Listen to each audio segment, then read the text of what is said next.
Virus merupakan parasit berukuran mikroskopik yang menginfeksi sel organisme biologis. Virus mempunyai sifat parasit obligat.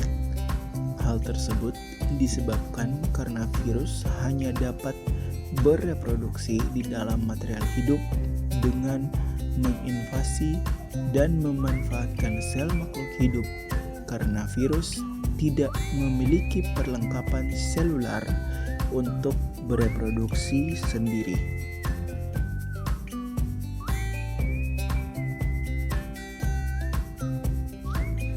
Retrovirus merupakan virus berkapsul yang memiliki genom RNA dan bereplikasi melalui intermediate DNA. Retrovirus memiliki struktur, komposisi, dan cara replikasi yang sama. Retrovirus memerlukan enzim reverse transkriptase untuk melaksanakan transkripsi balik dari genom RNA menjadi DNA yang kemudian dapat berintegrasi ke genom inang karena adanya enzim integrase. Karena enzim reverse transkriptase tidak memiliki aktivasi proofreading seperti yang dimiliki oleh DNA polimerase, maka retrovirus cepat sekali termutasi.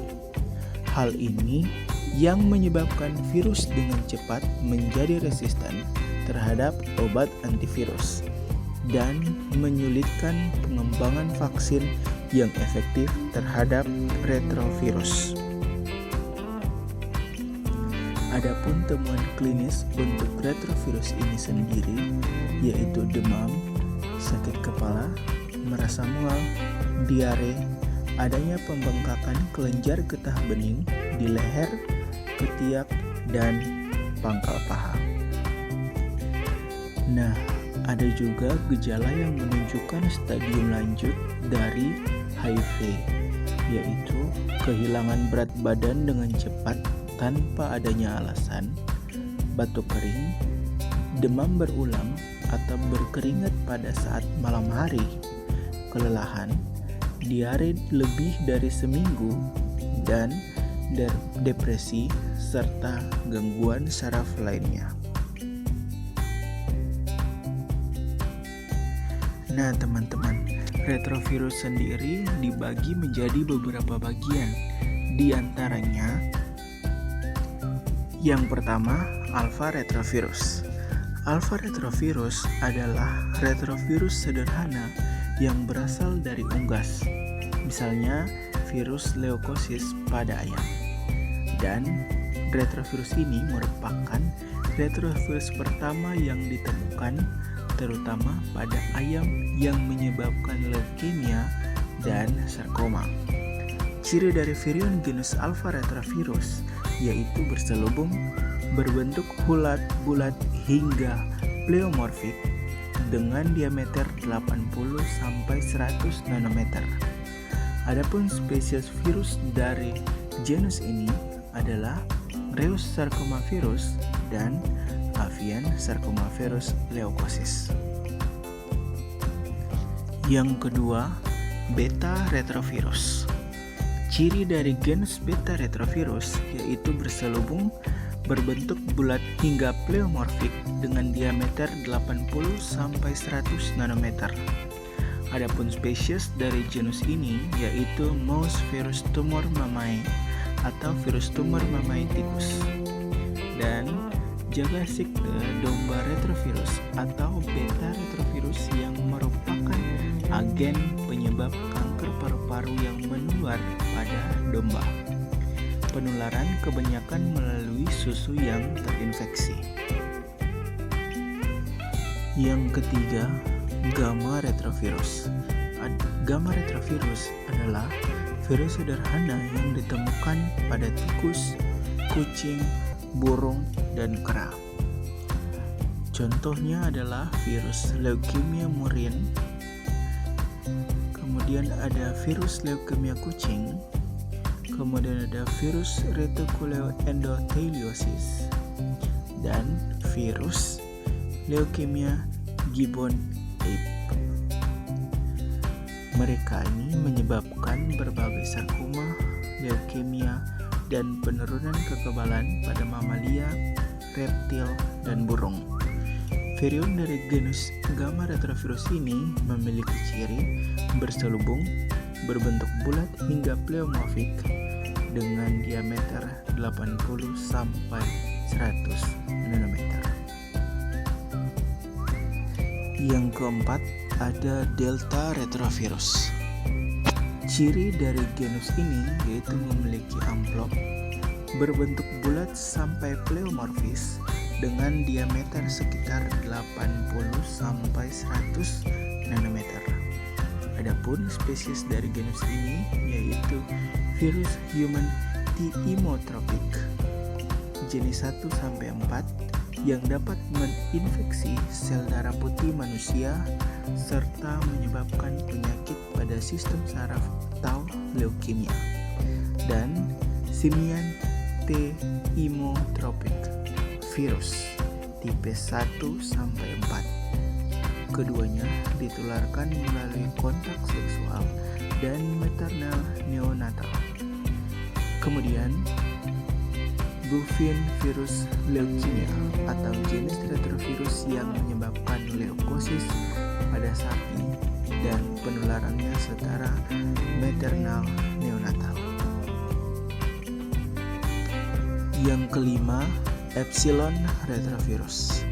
Epsilon retrovirus adalah genus dari retrovirus yang hanya menginfeksi ikan. Ciri dari virion genus ini yaitu berselubung, berbentuk bulat, berdiameter 80 sampai 100 nanometer.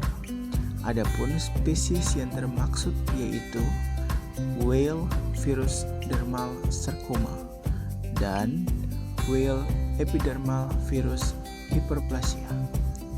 Banyak ditemukan di Amerika Utara dan biasanya penularannya melalui air. Yang berikut yang keenam ada lentivirus. Lentivirus awal katanya dari lente, bahasa Latin, artinya lambat, adalah genus retrovirus menyebabkan penyakit kronis dan mematikan dengan periode inkubasi yang lama pada manusia atau spesies mamalia lainnya. Kebanyakan vektor lentiviral berdasarkan pada human immunodeficiency virus atau biasa dikenal dengan HIV yang menyebabkan penyakit AIDS. Nah, dan yang terakhir ada spumavirus. Spumavirus adalah virus yang memiliki morfologi spesifik. Virionnya mengandung DNA beruntai ganda dalam jumlah yang signifikan dan perakitannya berbeda, memiliki amplop dan bulat sampai pleomorfis dengan diameter sekitar 80 sampai 100 nanometer. Sekitar 20% dari partikel virus yang dilepaskan sudah mengandung genom DNA. Hal ini disebabkan oleh fitur unik spumavirus di mana permulaan transkripsi balik RNA genom terjadi sebelum pelepasan daripada setelah masuknya sel inang baru seperti pada retrovirus lainnya. Adapun spesies dari genus ini yaitu simian foamivirus dan human foamivirus.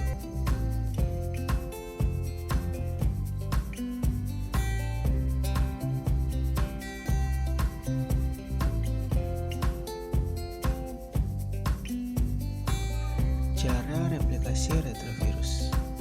Interaksi virus inang terjadi karena ada reseptor spesifik pada permukaan sel inang untuk virus tersebut.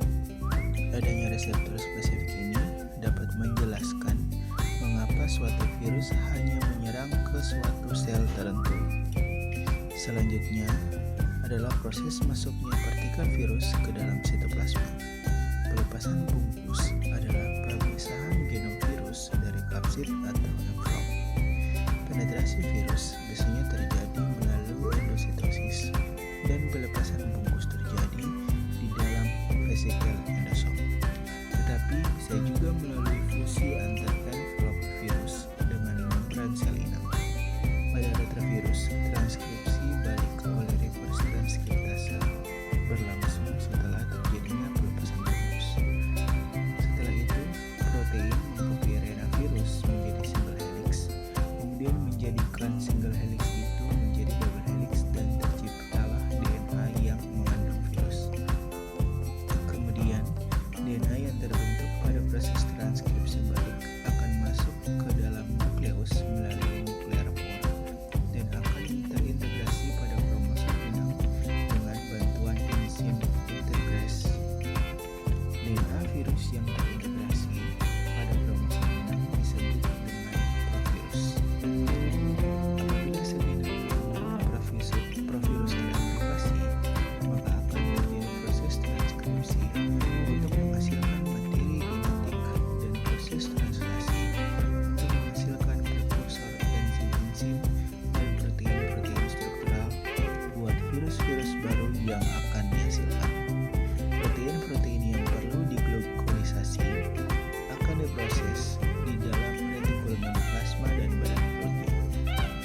Untuk virus yang berenvelop, protein envelop akan terkompresi ke dalam membran sel, sementara RNA dan prekursor protein lainnya akan diassembly di dekat membran sel tersebut. Selanjutnya akan terjadi proses budding atau pelepasan virus-virus baru.